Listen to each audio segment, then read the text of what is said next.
Historical Happy Hour, the podcast that explores new and exciting historical fiction novels. I'm your host, Jane Healey, and in today's episode, we welcome my friend, best-selling author Lynda Cohen Loigman, to discuss her brand new novel, The Love Elixir of Augusta Stern, described by Publishers Weekly as a poignant tale of late-in-life love with lovingly researched details and a touch of magical whimsy.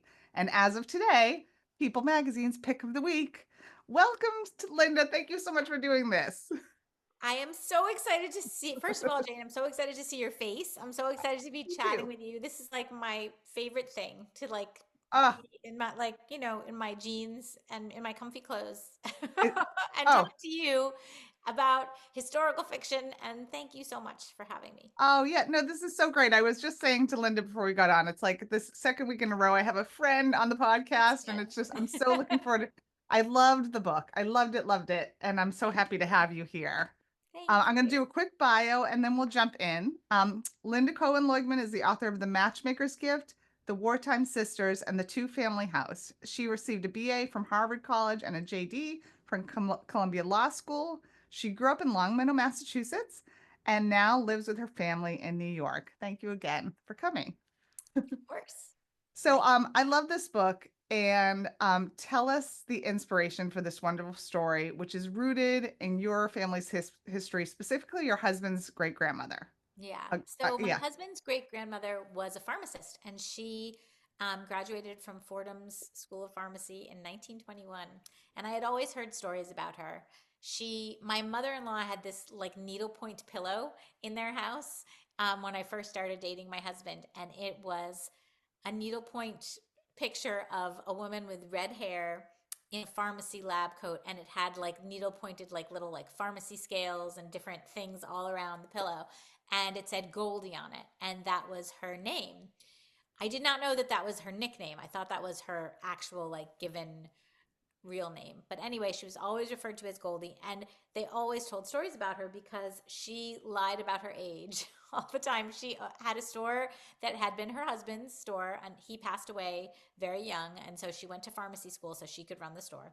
She had that store for many decades, and then the neighborhood kind of turned, and then she sold it, and she started working at hospitals as a hospital pharmacist. And she lied about her age several times. My father-in-law would white out her certificate and type in a different date. And like my husband and I now were like, you could have gotten in a lot of trouble for that. Like that was, but they just like, they're like, it was fun. Nobody cared, like Right, the right. 70s, whatever. Like, the 70s were a Different. lawless time in our country. Um, and yeah, in the 80s, I guess we're equally lawless. So that was like always the story of her. And I always kind of wanted to write about a woman like her. Not really her, but she was inspiring. But I was sort of more wedded to the set. It was something about the setting, the pharmacy setting that really made me excited. And then but I didn't have a story. Like I was like, there's like you try to put your story together. There's a female pharmacist, and then what Right. happened? Like I had no Yep. conflict. I had no story. And then it wasn't until a long time later. I sort of set my sights on it once after I wrote the Matchmaker's Gift, and I wanted to do another story that was historical but with a little magical realism. I was like, that pharmacy setting would be really great, and it lends itself so nicely to a magical realism kind of thing because there's powders and chemicals and stuff, in a farm, the whole prescription room is at your disposal. So that was exciting, but I needed to kind of figure out the voices of the characters. And that was where like time that I spent with my dad kind of helped me. Oh, nice, nice. Yeah. Lovely. I loved, I always love author's notes. Everyone on this podcast is probably sick of me talking about author's notes, but I love them and I'm like obsessed. And so talk about your research and your research process for the Yeah. story and if there's anything surprises you ran into along the way. Yeah, this research was really fun because it took me in so many different Yeah. directions. So first I read memoirs of pharmacists. That was where I started to kind of figure out like what would it be like what issues would I even talk about? What would be the anecdotes? And so I read a good number of those, and those were really helpful just for figuring out like the role of the pharmacist in that time period because they were really such a pillar of the neighborhood, and people would go to them before going to their doctors. I mean, you would go to the pharmacist. The doctor was many steps after that. And in some of those memoirs, what I found was the pharmacists really prided themselves on knowing their customers, and it was a really it was a different kind of time. So there were several memoirs or several excerpts of memoirs that I read that really that referred to like the pharmacist who was telling the story kind of saving somebody's life because they knew like arsenic, for example, was something that was prescribed then because it would whiten someone's complexion and they would use arsenic to get like their skin white. But of course it's deadly, right? And you could poison someone with it. And so there were several instances where people would ask for arsenic, but the pharmacist would not give it to them because they had a feeling that something not good was going on, either self-harm or like murder intent. Like they would know these things. So that was really interesting. So my Yeah. research started with the memoirs, and then it was like a lot of old magazines, American Pharmacist, and just pharmacy magazines to see what the pharmacies back then would be selling, what the products were. And then I did like a lot of magical realism and herbology, not magical realism, magic, like research on magic, like on love magic and like Jewish love magic, so specifically, and herbology and just like holistic healing and just the plants that might be used and folklore, um, like folklore remedies and just like all kinds, went down that whole path, which was interesting also. And then there was the path of like Brooklyn in the 1920s and prohibition and what that meant and gangsters and because pharmacies were a really interesting place at that time because they were one of the few places where you were allowed to sell alcohol legally. You could get a prescription for a pint of whiskey, 1 pint every 10 days. And that was the law. And there were these special prescription pads that were like very carefully monitored, and you needed a special license. But the gangsters at that time knew about that. So for a while, a lot of them would set up like a fake pharmacy. Like would there be no brick and mortar store? It would just be like a pharmacy on paper, and then they would get Oh, deliveries of the yeah. alcohol. But then when the government cracked down on those licenses, then they would like strong arm pharmacists sometimes and like give them a lot of fake prescriptions, and or just rob them, like just like be there waiting when they knew the delivery was coming and just take it, just take the whiskey. So there was all sorts of stuff like that going on. And of course, when you do research, especially in so many different directions, there's so many surprises and so many fun things. One of the most fun things that I found out about that I would like to write a book about one day, but I don't know if I ever will, was so it, pharmacy related, like soda counters were obviously very big. They were in pharmacies, and people would have ice cream sodas, but they would also have a drink called an egg cream, which Yeah. is chocolate syrup and milk and seltzer, and it's cheap. It's cheaper than um, ice cream soda because you don't need the ice cream, right? So it's an inexpensive treat. And chocolate syrup was a big thing, and it was made all over New York, and there was a whole racket, like a gangster controlled racket for chocolate syrup. There was the chocolate syrup racket. And like people were murdered, people were killed. And I found this whole podcast on it, or it wasn't a podcast, it was like a serial like play, like in different parts. I mean, it's crazy. So like for a while I wanted to add that in the book, but it was too much. Like it just I couldn't fit it in, which is what happens sometimes, like you find out all these interesting things and you can't, there's no way to put everything you find out. But I'd love to do like a story on the chocolate syrup racket. Like, look, if you Google it, like for the listeners, like if you Google the chocolate syrup gangster racket, it's very interesting. Yeah, I think you need to tuck that in your back pocket. Yeah. Before I ask you the next question, can a couple of people said they can't hear. I can hear you fine, but could you Oh, get your put your volume up a little bit? there. Okay. I'll put it up there. Is that better? Let me see. Try. Better, everybody? No? It's good for me. I'm still like I said, I hear you fine, so I'm not Okay. sure. I'll talk louder. And I'll try to on Yeah. this and make sure it's Okay. good. Okay. Yeah, okay, we're good. We're gonna Okay. keep going. So, all right. Um, so this is a dual timeline story with very different stories. So Yes. one is in a retirement community in the 80s in Florida, one timeline, and one is in 1920s Brooklyn. And there, you created these rich worlds with all these fun characters. And how did you balance these two very different worlds? And what was the most challenging part of like balancing these very different stories that have to intertwine as you go along? Yeah. That's a good question. I mean, when I wrote The Matchmaker's Gift, that was a dual timeline story. And it was two separate characters. So it was Sarah and then her granddaughter, Abby. And it was like writing two novels, and it was really hard. And I swore I would never do it again.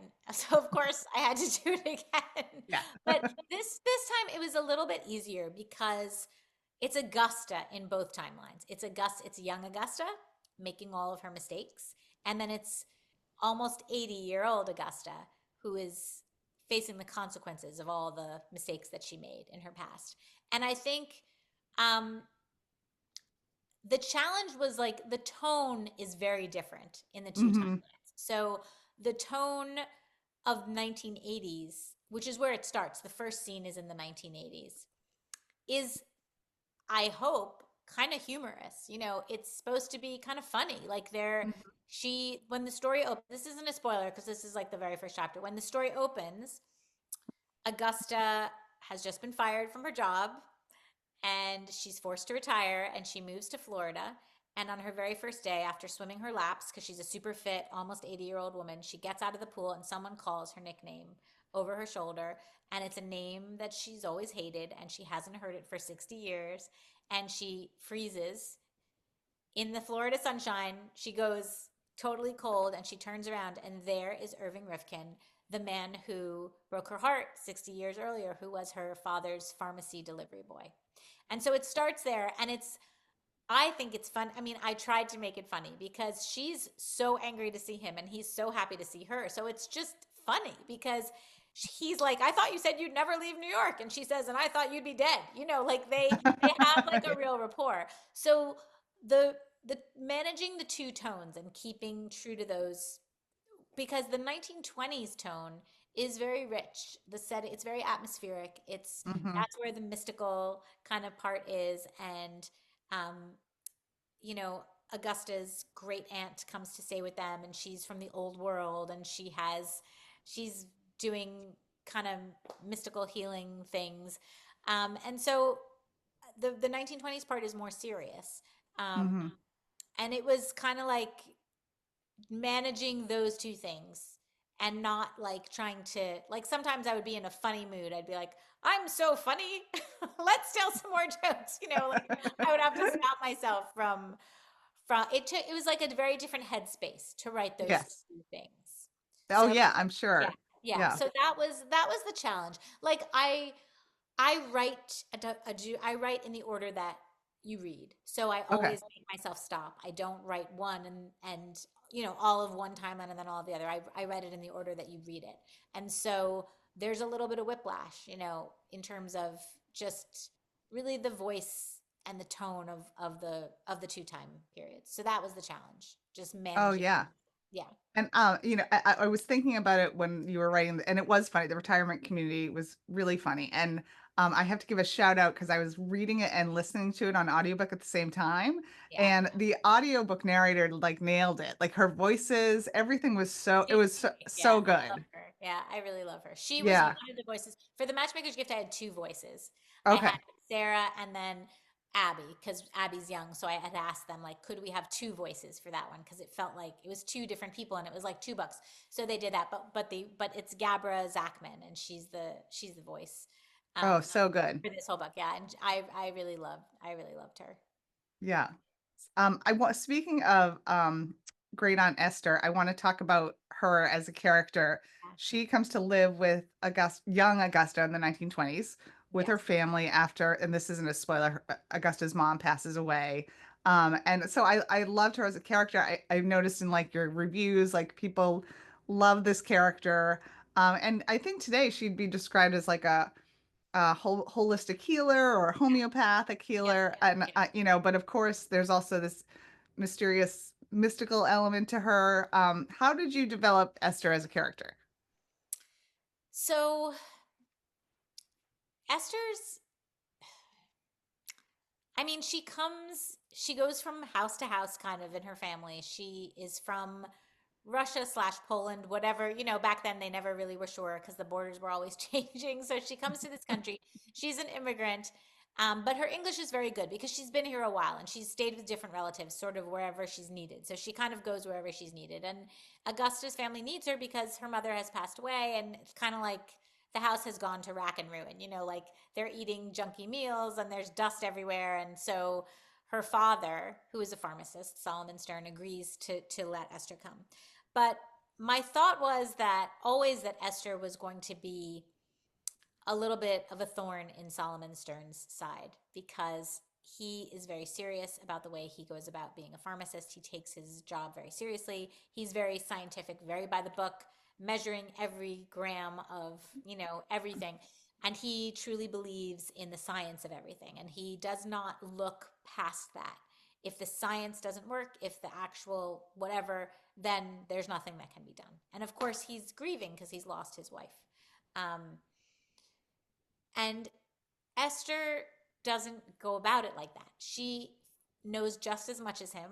She has studied, but she was never allowed to go to school. She was a woman, a long, long Right. time ago in a country where women were not allowed to go to school. And so she talks about that. She talks about how in her village there was another man. There was a man who was like her, but he was the apothecary, and people called her the witch, or like the Baba Yaga, which is like the Russian fairy tale of a witch. Um, and I think I just always wanted to sort of explore that this idea that there's, I mean, the Matchmaker's Gift had this too. The exploring a woman who is fighting for her position in a man's world and a man, a career in a place where men are usually dominant in that career. And for Esther, I was just really thinking about this idea that men, for someone like that, if a woman is really talented, they always think there's a trick to it, right? Like, so if a woman gets a promotion at work, the men will say it's because she slept with the boss, or whatever it is. And in Esther's case, it's, well, she's a witch.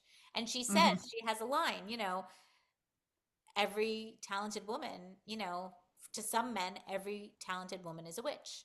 And that idea helped me. I had that theme in mind. So she's she came forward, her voice blossomed and sort of was developed because of that theme. I wanted her to be a woman who society had discounted and somebody who isn't really seen.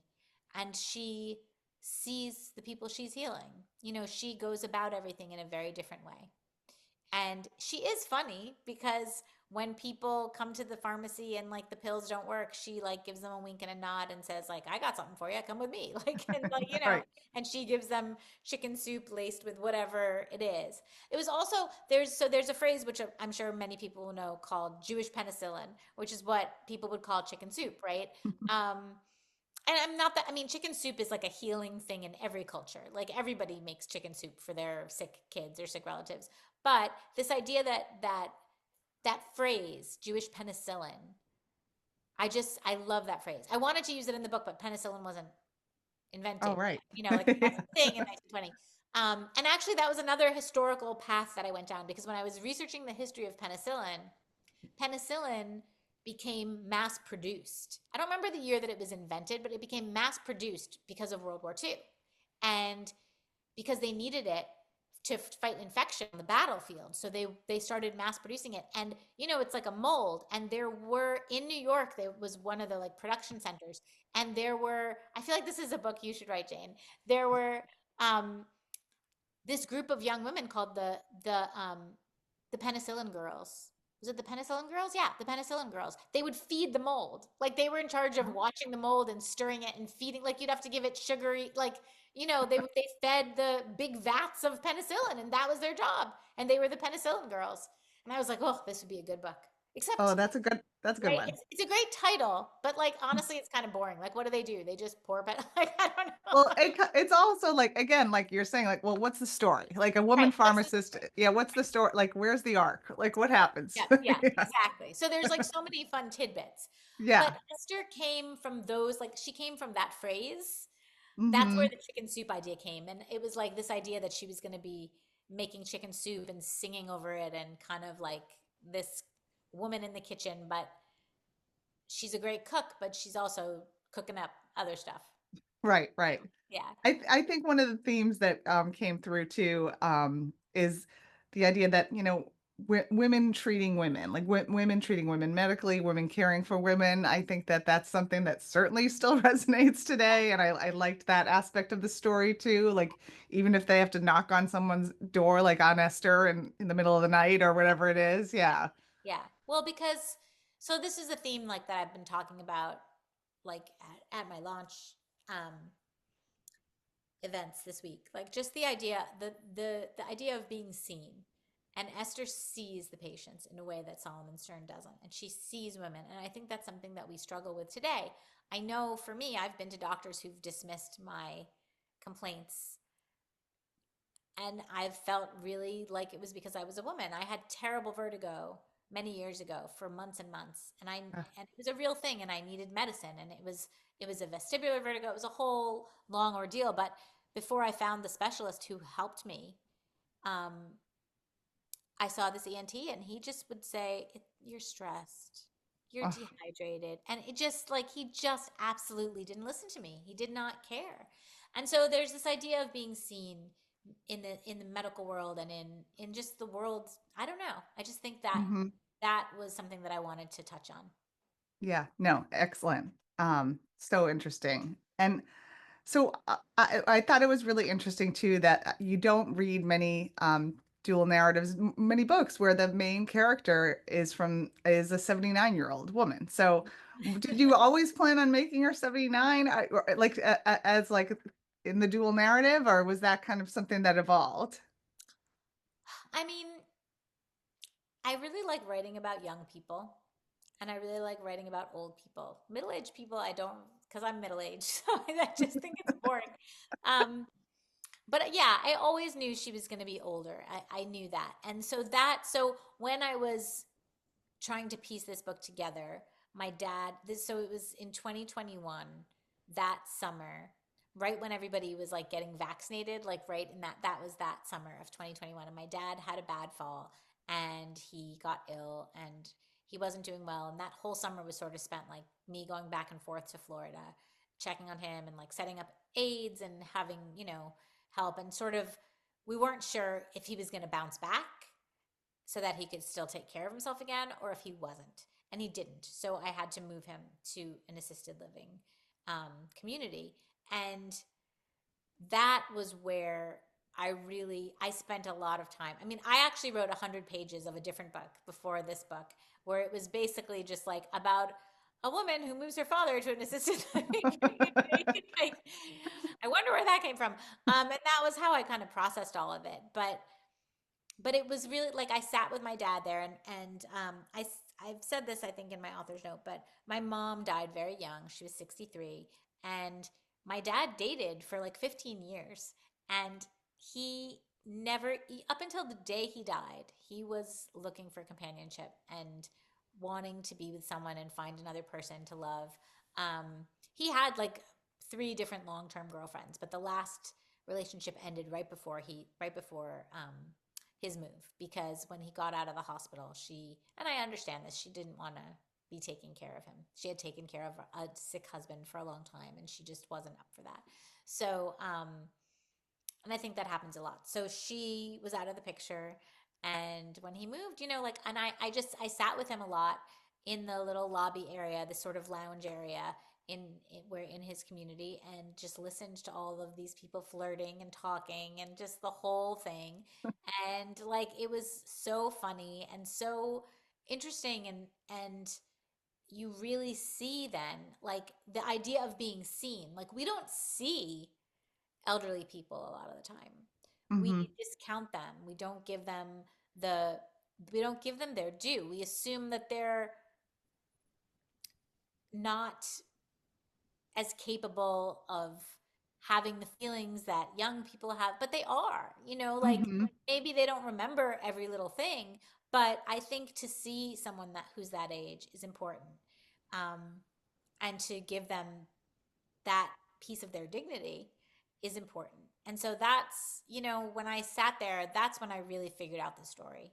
That was where the voices really came to me, and the story came, and I knew that I wanted to explore an elderly Augusta and an elderly Irving. But I didn't want them to be ill. Like my dad was ill, and the people there, they they were a lot of them weren't necessarily ill, um, but they all had walkers. They made them have walkers because they, that was like one of the rules. You had to use a walker if you were there. So, and I wanted Augusta's community to be active. Hmm. I wanted them to be an active community where they were still very much doing things. But that was always going to be the case. Yeah, no, and that was, you really captured that retirement community and the humor and the fact that we're all still in high school, no matter what our age I is, know. with the We, friendships and the yeah, flirtations, yeah, yeah, yeah, I know. And all the misunderstandings and all of it. Like, yeah, it's just all of it. so funny. Yeah. I have some writing questions, and then I'm gonna ask people if you have questions for Lynda, you can put them in the chat or the Q&A. One of the ones I always ask is striking a balance between fact and fiction in your storytelling. How do you do that in terms of historical fact versus fiction? Are there any strict rules you have?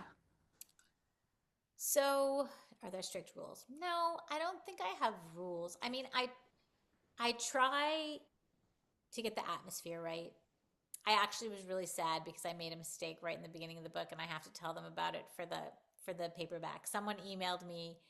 No, she didn't email me. I saw it in a review. It was like a bad review, early on, and I have Augusta when she's let go. It's because the hospital where she works is everything is, it's the 80s, everything is starting to become computerized, and all of the numbers in her paperwork don't add up. And she gets called to human resources, but it would have been called personnel then. And so that, and nobody, like the copy editor didn't catch that, I didn't catch that, like, but that person was right. So those things really upset me when I make a mistake like that. Okay, I That know, I know. It that happens though. Like, I know, don't but beat like yourself it up. kills you. It's like a knife in the heart. I know, I know. Big knife in the heart. But I think like I Augusta's mother dies of diabetes like a year before insulin is distributed to people and used. So there was like that I wanted to I made that year right. I wanted the date, like I had the newspaper article when the first Mhm. boy was treated in Canada. Like I try to be accurate when it comes to things like that. I try to be accurate with the gangster stuff, like the way that they would have approached the pharmacy, all the products that are being used. Um, but especially when you're dealing with magical stuff, right? Like you have to, there's some suspension of disbelief. But like I did a lot of research on the herbs that Esther would have used for the cures that she makes, and those are all what they're supposed to be, I think. I mean, I tried to get them all right. But there's this special herb that I found out about when I was researching herbs and plants for healing. That's not a real plant, but it is, like, you can read about it. It's called Raskovnik. I always get it wrong. And a it's a plant in Russian folklore that looks like a four-leaf clover, but it's supposed to like open your mind. It's to, and of course that's like what is used in the elixir that Esther makes and that Augusta subsequently makes. And so that's not a real plant, but it is a real, there is a real reference to that in Russian folklore. So, Okay. like I always say that in historical fiction, it's the fiction that saves me. It's the fiction that makes me want to do it because I feel like you are such a good researcher. And certainly like Thank when you. you're researching, like I had one World War II home front book, but I've never written another World War II book and I never will write another World War II book because I feel like when you're dealing with something like that, you have a real responsibility and you can't get things wrong. Like it's so scary and it's Mhm. like my little personnel snafu, like that's a stab in the heart. If you get something wrong with that, with a World War II book, it's just like 10,000 daggers. Like it's terrible. So, Yes. if you pick, I don't know. I'm not so sure that I want to write books about specific things happening. Like I'd prefer to have Hmm. to set it in the past and try to get all of those atmospheric details right. But I don't want to set it like against a certain battle that happened or a certain like thing that like um, Sam Woodruff has this great book out the same day as mine called The Trade-Off, and it's all about the stock market crash. And like that research gives me hives. It makes me so nervous because I think that's like really intense. Like you have to get all that right. Mine was much, I mean, it was a different kind. It was not as intense. Researching what is Brooklyn in the 20s, what is Mhm. it going to look like? It's a different kind of research. Yeah, and but you capture it's so atmospheric. One of the quotes that someone is on the back of your book, I think, says someone, I want to live in this story. Like you really capture that old Brooklyn vibe in such a beautiful way. I loved it. And the retirement community, which was hilarious. So you captured them both really well. It's fun. That one was really fun. So we've talked in the past about this ourselves offline, but tell everyone what your writing process is like and whether you're a plotter or a pantser. So I'm definitely not a plotter, and I'm not really a pantser either.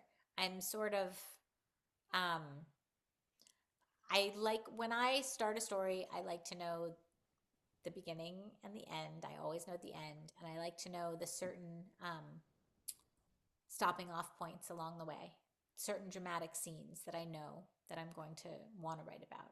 But I don't really know how I'm going to get from one to the other. And so it's sort of a combination.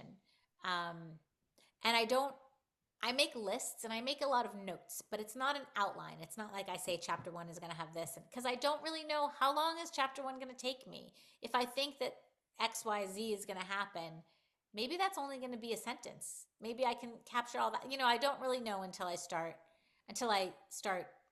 getting it all down. But then when I the first 50 pages is agony, absolute agony. The setup is agony, and the setup has to be right. And then after the setup, then I start to outline a little, but very loosely. And as I go on, I get more and more specific. So when I have only 50 pages left, then I have like a real list of all the things that, because you have limited time. I have only 50 pages left. I have to wrap everything up. I have to get everybody where I want them to be. Then I Right. start outlining. So I outline more and more and more as the story goes on. But in the beginning, Okay. I don't have an outline at all. But I Fascinating. know, yeah, I have it in my head. Like I don't really like to take a lot of outline. I take a lot of notes when I'm researching, but I just don't like outlining. I don't know, like something about trying to do that kills my vibe. Like I can't. I keep it in my head and I let it marinate. Someone else, I mean, it's so interesting because everyone's process is different. Alka Joshi was another one. She said she keeps most of it in her head until Yeah, she gets it down on paper too. And yeah. which I find so impressive, but by both of you, because I have to get things Yeah, down but on I think that paper. your research is really intense. Like if my research was as intense as yours, it's It harder to is do that. intense. Well, It's thank you. harder to Yeah, read yeah. And I read Samantha Woodruff's book, and she's coming on in a few weeks. And that. I Oh, agree, that great. research was really Yeah, hardcore. Yeah, yeah, it's a great book. Yeah. yeah, really good.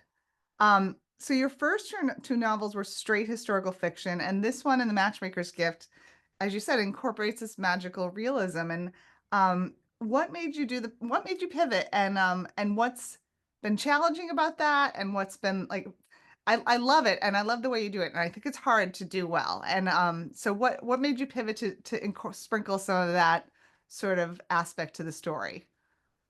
So I mean, I'm a big fantasy reader. I love like The Invisible Life of Addie LaRue is one of my favorite books of all time. I love The Night Circus. I love The Golem and the Ginny.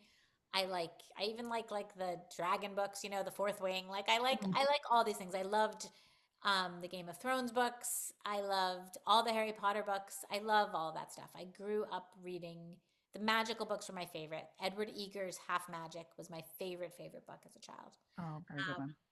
So I always loved that.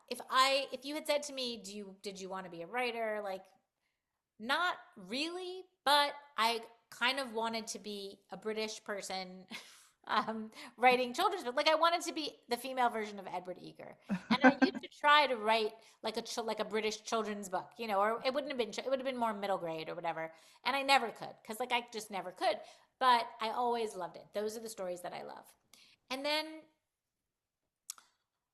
I mean, I actually put a little, I it's funny because people don't really know this, but I put a little tiny bit of magical realism in the Two Family House, which people don't really know because there's a scene where if people have read that book, I mean,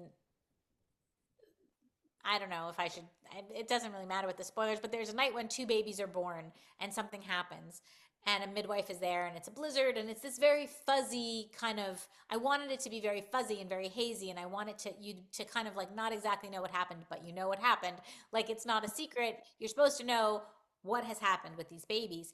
But I had done the narration of that book with four adult characters. And when I got to that scene, I was like, whose point of view can I tell this from? I can't tell it from any of the four. The two men are gone. The two women are there, but I can't tell it from one of the women's point of view because it's too close and then I'd have to tell it twice. It would I can't let one of them have that scene. So I decided I was going to tell it from the point of view of this 12-year-old girl, the oldest girl, and the midwife sort of relies on her and she's like the oldest kid and these women are having babies and blah blah blah. But the midwife gives her a lollipop. She's an unreliable narrator. Her name is Judith, and the midwife gives her a lollipop and she falls asleep when the babies are born. So she doesn't get to see exactly what happens. And when she wakes up, she meets the babies and she's told that one is her brother and one is her cousin. And she loved that lollipop so much. And I say, like, she looks for the wrapper so she can, like, get that lollipop again. And she never finds the lollipop wrapper. And the idea in my head was always like, was this like a lollipop that put her to sleep on purpose? Like what, Right. you know what I mean? But Yeah. nobody, like very few people, a few readers have asked me about it, but pretty much no one ever did. So that was like my little present to myself, like to just put that little morsel in. But with the matchmaker's gift, I knew it was going to be historical and I knew I was going to be exploring, but like I knew I was going to be writing historically about a matchmaker, but it just lent itself. I mean, I just wanted to make a little magic in there because you're talking about a profession. I knew she would have this gift and her gift was going to be somewhat magical. And I was very nervous about that because I didn't know if I could write it well. I didn't want to be too over the head, hitting you over the head with it. I wrote the first 100 pages and I gave it to my editor and I was holding my breath to see if she liked it, if she thought that it worked. And she did. So I was like overjoyed, over the moon that she felt like it worked. But I love that stuff. I mean, I do write historical, so I don't go crazy with it. Like I don't think I would ever write historical fantasy. I don't think I'm Mhm. talented enough to do it. Like I think to write fantasy like that world building, you have to be Oh, I think you could. just off the chart. I don't know. I feel like you got to be really like off the charts talented.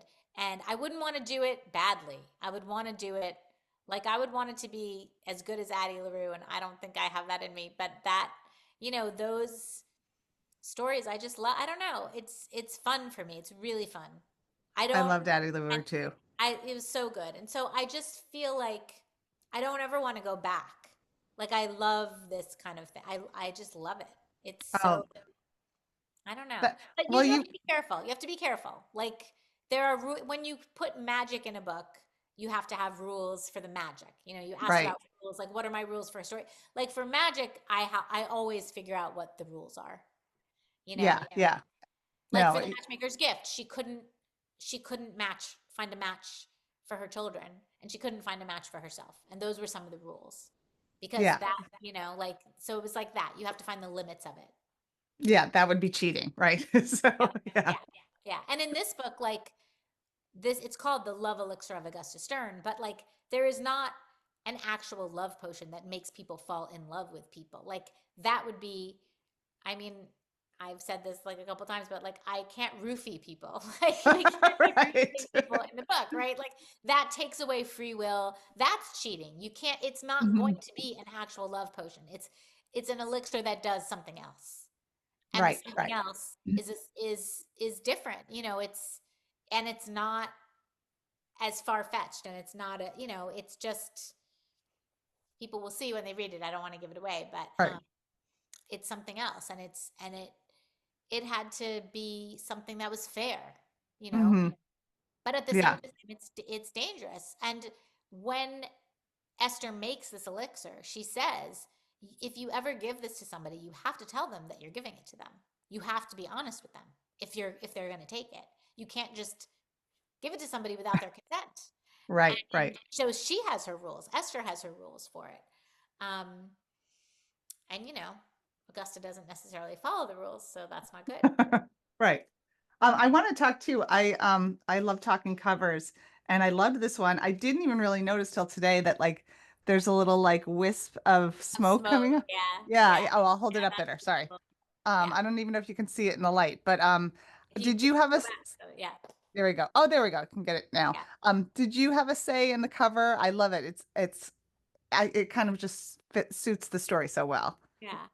So I did have a little bit of a say. Not, I think probably all of your listeners have heard people talk about covers, so they know we don't have as much power as they, people might think we have. But with the Matchmaker's Gift, I love that cover so much, but it was very whimsical, which I loved. I loved Mm-hmm. everything about it. But here's the thing with covers, and you know this because you've had covers, like a cover sets an expectation for a story. And there's a lot that a cover can do. Um, and what I found with the Matchmaker's Gift, which made me sad, was that like I got a lot of new readers because they were younger readers. Because there's one of the characters, one of the timelines follows Abby, and she's like 25 years old. So I Mm-hmm. did develop a lot of younger readers.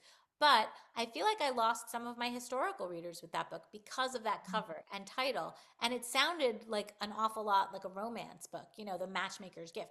And I think the combination of the title with the cover maybe lost it definitely lost me like spots on those like history lists. Like it wasn't on any like historical fiction coming, like it was on none of them. And I was so sad because I felt like people weren't going to find it and they didn't think it was historical. So I was very cognizant of that when it came time for this cover.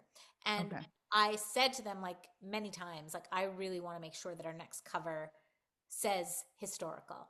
So when the time came for the cover, they gave me two choices at first, and one was very similar to Matchmaker's Gift. It was very whimsical with lots of little elements on it, and then the other was basically this one, though it the plants were weird and the mortar and pestle was white, Okay. and yeah, and so I said, very specifically, like, I love this. It's makes it seem much more rich and it Mm-hmm. makes it seem historical. I think you feel historical from that cover. But can we please change some of this plant matter? And like, so I was like sending drawings of like I don't know where I found them online, but like hand drawings of like cinnamon and different things, like things that were, and like the sorts of plants that they would have used, like, because the stuff that they had originally was just like weird plant stuff. And then the mortar and pestle, I really wanted them when it was white. You can see it's a largely cream cover. It just didn't, it needed some oomph. It Yeah. had no color. And so first I said, could we make the background like green instead? Like, can we do something? And they didn't like that. And then I said, well, let's try can we make the mortar and pestle a brass color? Because that's what hers is. So Mm-hmm. that they agreed to. Because I think, I'm sure you find this too, when the cover designer, and it happens, cover designers will like put clothes on for the 1950s when the book is set in the 20s. Like sometimes things just get lost. You don't really. I had a Yeah. book set in the 40s and they gave them 1960s clothes. So even though we don't have so much power necessarily over our covers, when we say that, when we tell them that this is historically inaccurate, they will always, make a Make change. it right. Yeah. Yeah. And so when I said, like, can you please make the mortar and pestle of the same material that the mortar and pestle is in the book? Then they got excited about that and they said yes. And then my editor got excited right away. She was like, maybe we can make it shiny. Maybe it can be foil or whatever. So Oh yeah. right No. away, she was excited about that. Yeah. Yeah. No. Love That's it. kind of how it came. Yeah. That's kind of how it came to be. Couple more questions because I know this is your launch week and you're like crazed. I know that we always have aspiring authors in the audience. And you've been at this for a while now. What's the best advice you can give? Oh boy. You have to keep writing. I mean, even when you're not writing, you have to be writing in your head.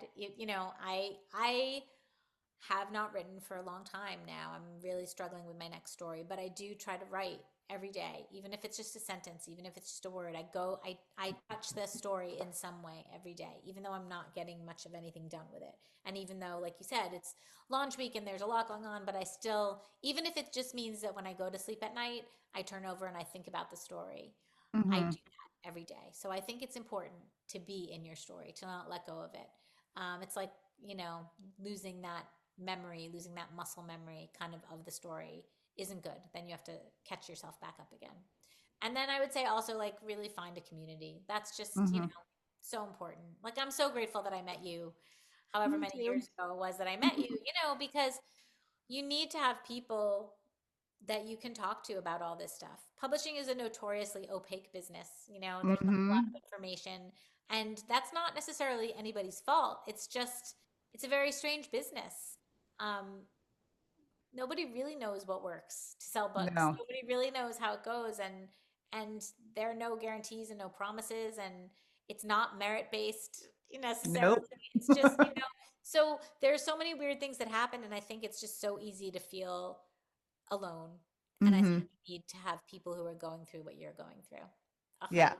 Because those are the people, my people help get me out of all my funks and all my bad, feeling bad. And it's important to have people you can really yeah, talk that is, it's so important because it's a crazy, crazy business that we're in. So, um, couple last questions. How can readers best keep in touch with you? And do you Zoom with book clubs? I That's a definitely double. do the book clubs 100%. I love to do that. And I am most active these days on Instagram. I'm still on Facebook, but I'm not as great about doing that. So Instagram, I'm L Loigman, first initial, last name. And then my website is my full name, lindacohenloigman.com. I have to put up my November events. I got all the October events up there, but I have to put in the November and December events, which I will do. But I do have a little graphic on my Instagram that lists all the events for November, December too. You just have to swipe. There are a lot in October, so then November, December is on another slide. So if you swipe, you'll see that. And if you want to email me, you can always email me. I'm at lindacohenloigman@gmail.com. Um, yeah, I don't know. I love Zooming with book clubs. It's really fun. Excellent. Well, again, I know you're crazed this week. I'm so glad you took the time. Thank you for taking the time to be on and chat with me. I miss you. I hope we can have I dinner know. soon. I know. I hope so too. I know. I'm going to be in Boston toward the end of the month, so hopefully I'll get to see you. Yeah. Excellent. Well, I wish you so much. I hope this book just soars. I wish you so Thank much you. success. Thank The you so Love much. Elixir of Augusta Stern. I have many, many historical happy hours coming up this month, and all the registrations are on the website. Emily Bleeker is next week. She's another Lake Union author like me. So thank you everyone for tuning in tonight. Linda, you're the best. Yes, This was you're the just, best too. And thank you everybody for coming and listening and watching. yeah, thank you. Thank you. All right, I'll be in touch soon. All right. Bye. Bye.